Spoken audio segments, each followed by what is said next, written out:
To fill this niche, there flourished in the small mountain village of Iga a group of secret warriors. The powers of the ninja have been shrouded in a mystique of incredible proportions. For protection against these covert mercenaries, many samurai castles and houses built nightingale floors, specially constructed to loudly squeak when trod upon, a high-tech security system designed to catch the ninja. With a decline in the warrior ethic came a decline in sword quality. Mass production resulted in many inferior blades. It was during this period of intense warfare that a new weapon arrived on the battlefield. A weapon that would end forever the dominance of the classical warrior. In 1542, a Chinese junk arrived on the shores of Japan. On board were 3 Portuguese, who became the first Westerners to land on Japanese soil.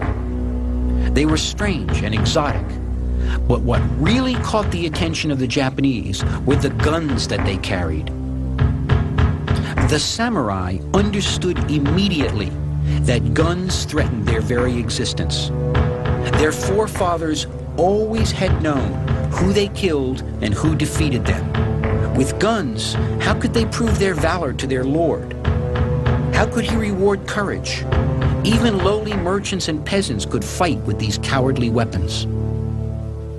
Tradition soon gave way to technology. Many swordsmiths became gunsmiths. Soon Japan was actually manufacturing better and a larger amount of guns than any European country. Guns, along with professional military organization, finally ended the age of total war. 3 great generals each contributed in his own way to a unified Japan. The first of these unifiers, Oda Nobunaga, who was born a peasant, eagerly took advantage of the superior supply of gunpowder available in his province. With his fearsome musket regiment, Nobunaga led an attack on Takeda, to whose son his own daughter was betrothed. Such were the times.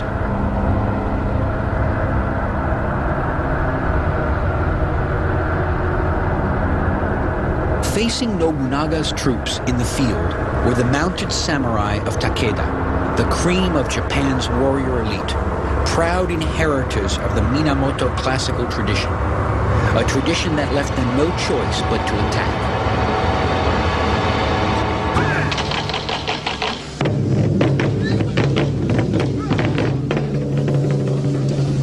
Nobunaga's musketeers moved to the front lines, a place of honor traditionally reserved for the best swordsmen.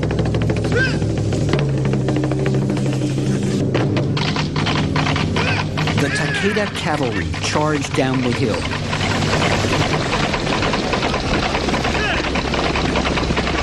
Only to be met with the deafening roar of 3,000 guns firing at once. While one rank fired, 2 reloaded.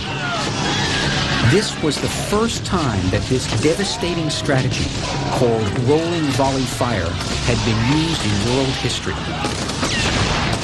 When the smoke cleared, 10,000 Takeda samurai lay dead on the field.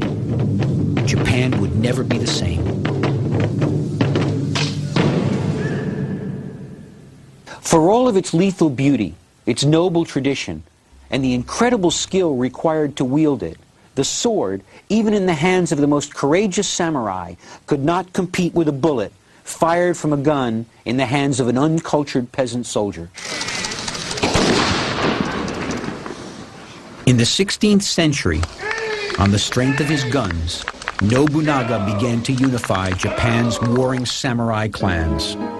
But at the height of his power, the ruthless and brutal Nobunaga was assassinated by one of his own generals. His death was avenged by Toyotomi Hideyoshi, his clever lieutenant, who laid the head of Nobunaga's killer on the grave of his slain commander. Hideyoshi was not just a brilliant soldier. He was also a shrewd judge of human nature, a master of diplomacy and compromise. skills which he exercised on rival warlords in a portable tea ceremony room with which he traveled. He soon became the unrivaled master of all Japan.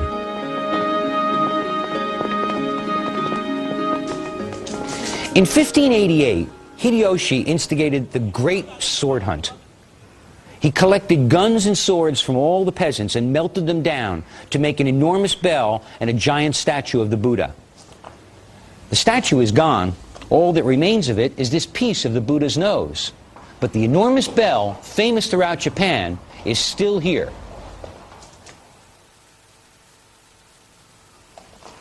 The tolling of this great bell signaled the end of social mobility in Japan. From this time forward, one had to be born a samurai to wear the sword.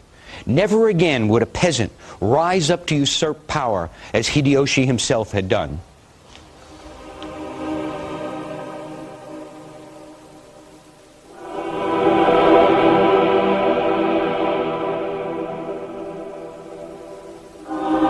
Hideyoshi's next project was to build a formidable castle at Osaka, designed to guard his legacy.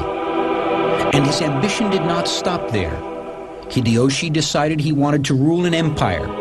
To him, there was only one thing bigger than Japan, and that was China. The invasion did not go well.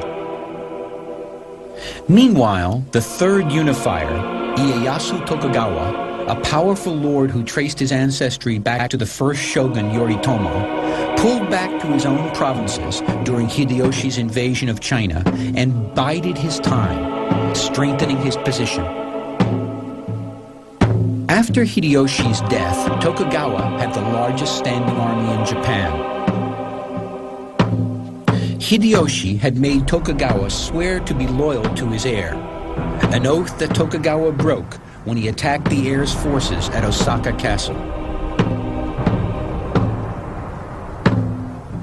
Despite its massive walls, the castle was no match for Tokugawa's superior siege guns and cannon.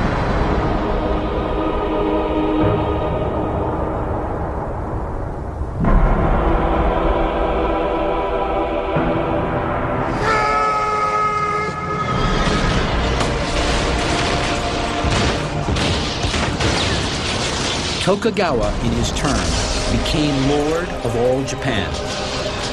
The last and greatest of the three generals had finally brought the bloody civil wars to an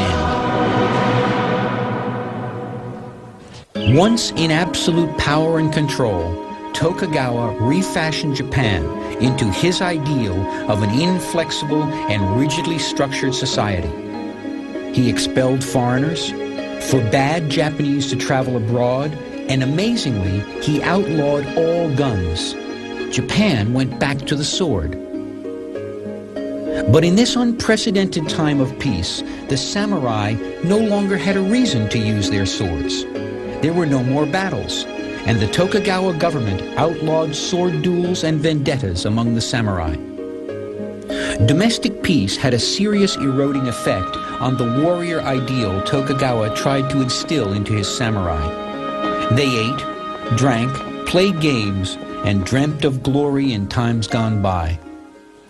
The samurai were able to take solace in the law that required them to wear the daisho, a two-sword combination. This set of swords served as a distinctive badge that indicated their privileged social status. But these swords were mostly symbolic.